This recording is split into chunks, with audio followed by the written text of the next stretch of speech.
សួស្តីចា៎បាទសួស្តី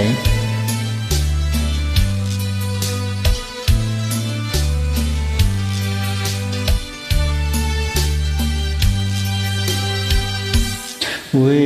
ហាខ្ពស់ឆ្ងាយណាងកលយាន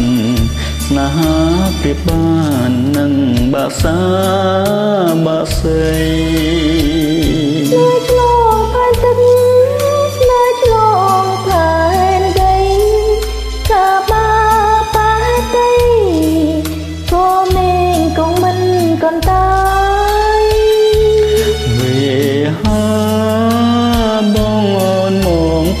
ក្រ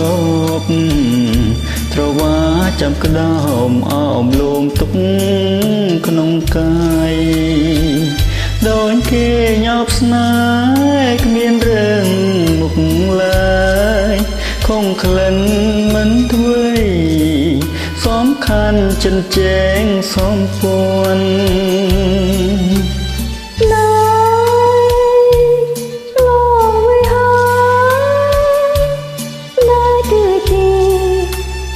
សាឋានសួគ៌សវណ្ណមនុស្សអាចមានចិត្តម្នាក់មួយតែមិនចេះឈឺចែងព្រួយមិនព្រួយបើមិនមានសំពួនវាខានគឺសែនសង្វាយឆ្ងាយគ្នាអាណែងតែក៏មេឃណាស្ងួន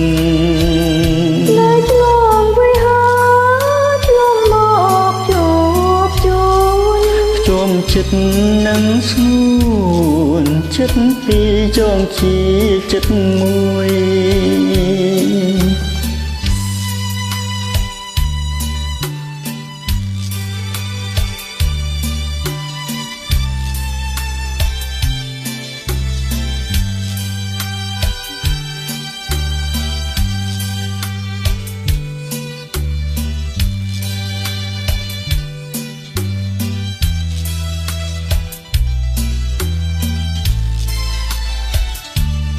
វា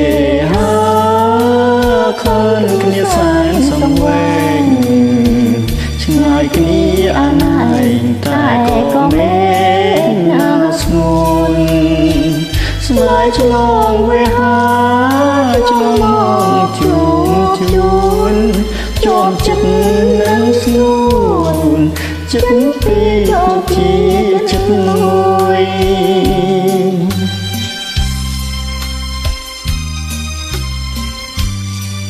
ចាអរគុណច្រើនបាទអរគុណ